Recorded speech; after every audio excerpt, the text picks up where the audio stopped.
يا أيها الذين آمنوا كتب عليكم الصيام كما كتب على الذين من قبلكم لعلكم تتقون صدق الله العظيم. عن سهل رضي الله عنه قال قال رسول الله صلى الله عليه وسلم إن في الجنة بابا يقال له الريان يدخل منه الصائمون يوم القيامة لا يدخل منه أحد غيرهم يقال أين الصائمون فيقومون لا يدخل منه أحد غيرهم فإذا دخلوا أغلق فلم يدخل منه أحد. صدق الله العظيم وصدق رسوله النبي الأمين الكريم.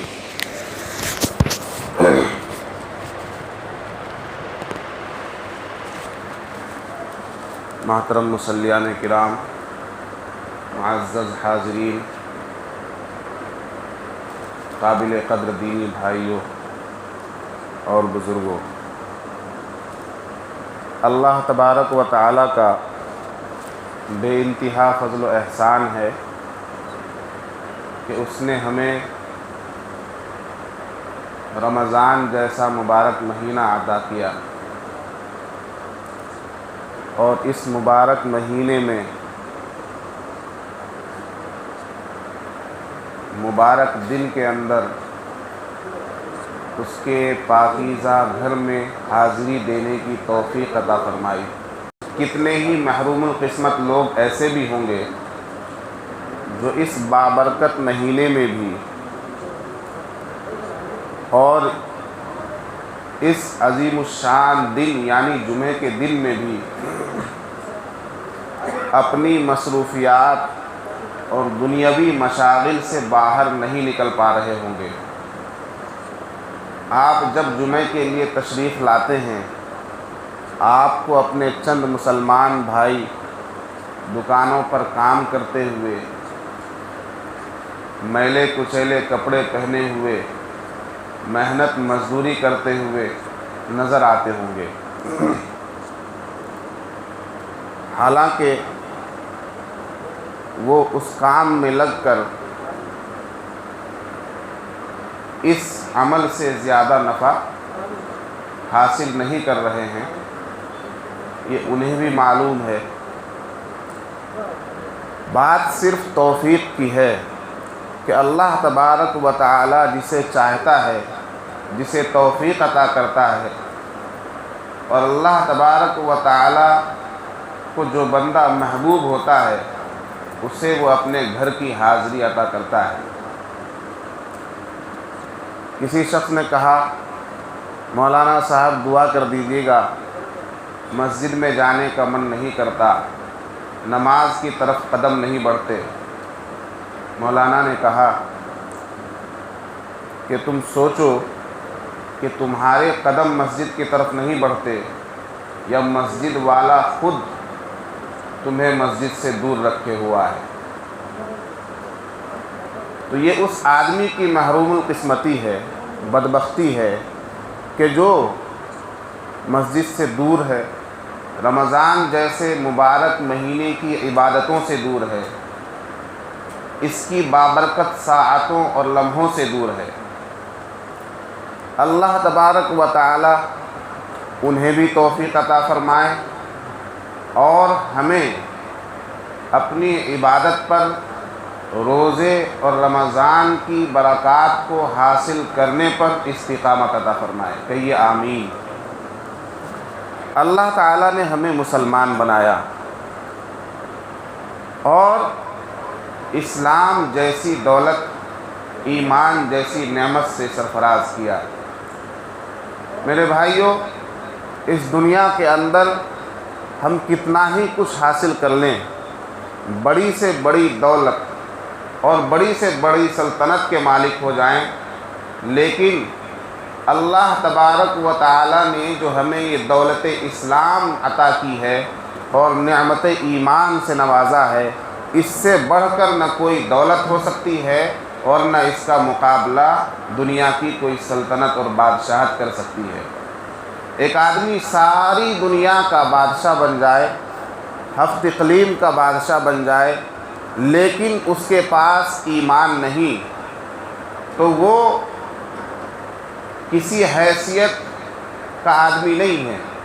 اس سے بہتر وہ غریب، وہ نادار، وہ مسکین، وہ محتاج ہے جس کے پاس رہنے کو گھر نہیں، کھانے کو کھانا نہیں، پہننے کو کپڑا نہیں، لیکن اس کے دل میں ایمان کا نور ہے، اس کا دل اسلام کے چراغ سے روشن ہے. وہ اس امیر آدمی سے بہتر ہے. ہمارے پاس سب سے قیمتی دولت ایمان ہے، سب سے قیمتی دولت اسلام ہے، اور ہمیں اس دولت پر فخر ہونا چاہیے. دنیا کی دولتیں آتی اور جاتی ہیں. دنیا کا بڑا سے بڑا آدمی ایک دن میں اس کا دیوالیہ ہو جاتا ہے، لیکن اگر ہمارے پاس ایمان ہے، اسلام ہے، اور ہم نے اپنے اسلام کو سمجھا ہے اور اس پر ہم عمل پیرا ہیں تو ہم سے بڑا خوش نصیب آدمی دنیا کے اندر کوئی نہیں. اللہ تبارک و تعالی نے ہمیں ایسے دین سے سرفراز کیا، ایسا مذہب اور دھرم عطا کیا کہ جس میں دنیا کی کامیابی بھی ہے اور آخرت کی کامیابی تو ہے ہی. اللہ تبارک و تعالی نے فرمایا ان الدین عند اللہ الاسلام. اللہ کے نزدیک جو قابل قبول دین ہے وہ اسلام ہے. اور اسلام کیا ہے؟ اسلام یہ مکمل نظام حیات ہے، زندگی گزارنے کا مکمل قانون ہے. کوئی یہ سمجھتا ہو کہ اسلام صرف چند چیزوں کے کر لینے کا نام ہے، چند احکامات کی پاسداری اور چند احکامات پر عمل پیرا ہونے کا نام ہے، ایسا نہیں، بلکہ اسلام مکمل نظام حیات ہے، زندگی گزارنے کا پورا قانون ہے، پورا سنویدھان ہے. آدمی کے صبح سو کر اٹھنے سے لے کر رات کے بستر پر جانے تک کے تمام مسائل اور سونے کے وقت اور سونے کے بعد کے تمام مسائل یہ اسلام ہمیں بتاتا ہے. صرف مسجد میں جا کر نماز کیسے پڑھنی ہے، روزہ کے کیا مسائل ہیں، حج کے کیا مسائل ہیں، زکوٰۃ کے کیا مسائل ہیں، صرف اس چیز کا نام اسلام نہیں، بلکہ یہ تو اسلام کی عبادتیں ہیں. یہ تو اللہ تبارک و تعالی سے تقرب حاصل کرنے اور اس کا قرب حاصل کرنے کا ذریعہ ہیں. اسلام 24 گھنٹے، مسلمان 24 گھنٹے اسلام پر عمل پیرا ہے. اس کی ہر چیز، ہر لمحہ وہ مومنانہ ہونا چاہیے. اس کا اٹھنا اسلام پر ہو، اس کا بیٹھنا اسلام پر ہو، اس کا چلنا اسلام پر ہو، اس کا پہننا اسلام پر ہو، اس کا کھانا پینا اسلام پر ہو، حتیٰ کہ بیت الخلاء جانا اسلام پر ہو. یہ ہے اسلام. ایک حقوق اللہ اور ایک حقوق العباد.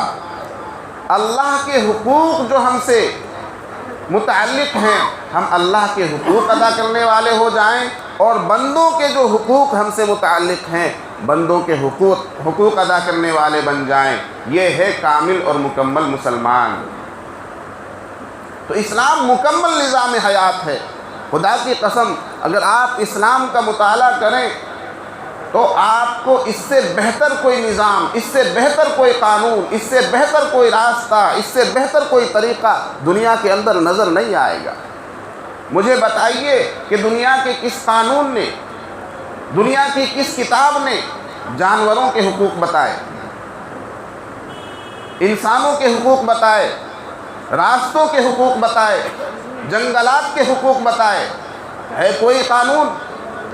ہمارا اور آپ کا اسلام بتاتا ہے، ایک ایک چیز کا حق بتاتا ہے. صرف ماں باپ کا حق نہیں، ماں باپ تو بہت اعلیٰ، بہت اعلیٰ باکمال شخصیات ہیں، ان کا ادب و اکرام تو بہت اونچا ہے. پڑوسی جس سے کوئی رشتہ نہیں، جس سے کوئی کنیکشن نہیں، جس سے کوئی تعلق نہیں، جس سے کوئی خونی رشتہ نہیں، صرف وہ ہمارا پڑوسی ہے. اور میں آپ کو بتا دوں کہ جو مسلمان بھی نہیں، صرف پڑوسی ہے، پڑوسی مسلمان ہو یہ ضروری تو نہیں ہے، پڑوسی کسی بھی مذہب کا ماننے والا ہو سکتا ہے، غیر مسلم بھی ہو سکتا ہے۔ ہمارے اسلام نے اس پڑوسی کے لیے بہت بے شمار حقوق بتائے۔ ایک مسلمان اگر اس کا پڑوسی بھوکا ہے تو اس مسلمان پر لازمی ہے، ضروری ہے، فرض ہے کہ وہ اس کو کھلائے۔ اگر اس کے پاس کپڑوں کی کمی ہے تو اس کے لیے ضروری ہے کہ اس کو پہنائے۔ اس کے گھر میں کوئی مشکل آن پڑی ہے، وہ کسی مصیبت میں مبتلا ہے تو اس کے لیے ضروری ہے کہ اس کی مصیبت کو دور کرے۔ اگر وہ بیمار ہے تو اس مسلمان کے لیے ضروری ہے کہ اس کی تیمارداری کرے، بغیر یہ معلوم کیے، بغیر یہ جانے کہ اس پڑوسی کا دھرم کیا ہے، اس پڑوسی کا مذہب کیا ہے، یہ پڑوسی مسلمان ہے یا نہیں۔ یہ شرط نہیں ہے۔ پڑوسی کے حقوق، نبی پاک صلی اللہ علیہ وسلم فرماتے ہیں کہ اللہ کے مقدس فرشتے حضرت جبریل نے مجھے پڑوسیوں کے حقوق کے بارے میں اتنی تاکید فرمائی کہ مجھے شبہ ہونے لگا کہ کہیں پڑوسیوں کو وراثت میں حقدار نہ بنا دیا جائے۔ پڑوسیوں کے اتنے حقوق ہیں اسلام، تو اسلام مکمل نظام حیات ہے۔ آپ کا معاملہ اگر اپنے پڑوسی کے ساتھ خوشگوار ہوگا، اس طرح کا ہوگا، مومنانہ ہوگا، مسلمانہ ہوگا، تو بتائیے اس سے کبھی آپ کو تکلیف پہنچے گی؟ آپ کا احسان مند ہوگا یا نہیں؟ آپ کو اپنا محسن سمجھے گا یا نہیں؟ بتائیے معاشرہ اچھا ہوگا یا نہیں؟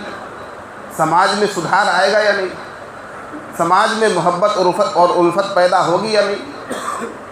یہ جو آج درار پڑی ہوئی ہے، یہ جو آج دلوں کو توڑا جا رہا ہے، دلوں میں نفرت بھری جا رہی ہے، اس کی بہت سی وجوہات ہو سکتی ہے، لیکن ایک وجہ یہ بھی ہے کہ ہم نے اسلام کے نظام کو بھلا دیا، ہم نے پڑوسیوں کے حقوق ختم کر دیے، ہم نے اپنی تعلیمات پر عمل کرنا چھوڑ دیا۔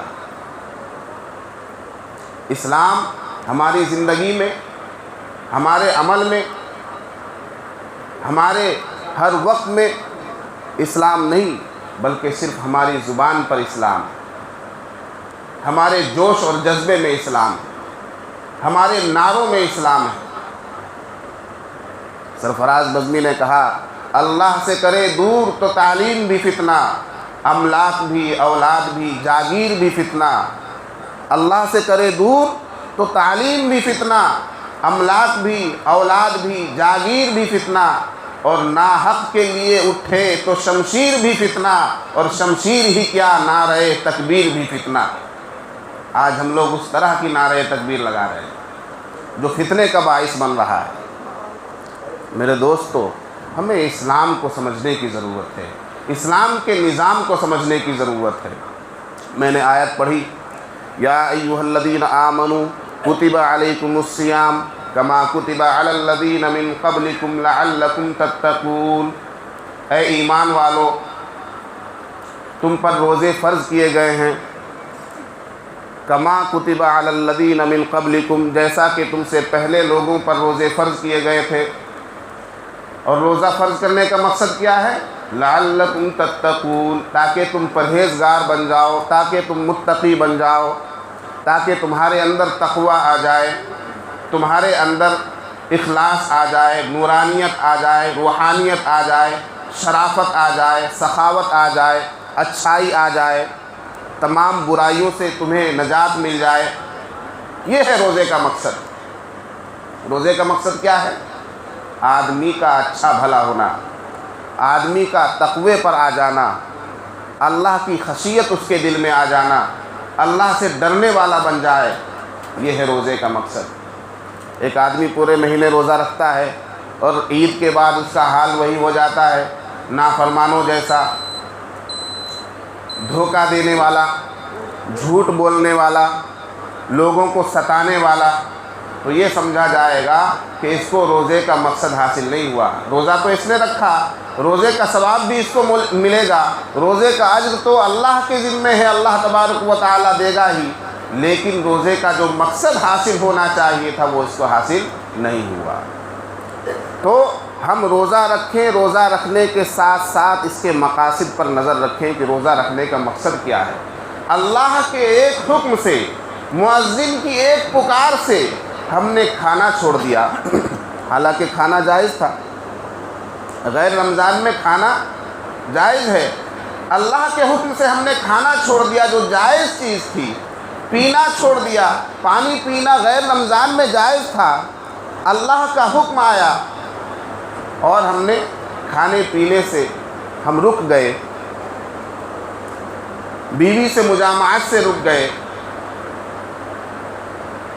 جو غیر رمضان میں جو چیزیں جائز تھیں ان چیزوں کو اللہ کے حکم سے ہم نے چھوڑ دیا، لیکن جو چیزیں غیر رمضان میں بھی ناجائز ہیں ان چیزوں کو ہم رمضان میں کرتے ہیں۔ روزہ رکھ کر ایک آدمی جھوٹ بولتا ہے، روزہ رکھ کر ایک آدمی دھوکہ دیتا ہے، روزہ رکھ کر ایک آدمی گانے سنتا ہے، روزہ رکھ کر ایک آدمی لغو اور بیہودہ کاموں میں ملوث رہتا ہے، تو یہ سمجھا جائے گا کہ اس کا کامل اور مکمل روزہ نہیں ہے، یہ وہ روزہ نہیں ہے جو اس کو روزے کے مقاصد تک پہنچا دے، جو اس کو تقوی اور پرہیزگاری تک پہنچا دے۔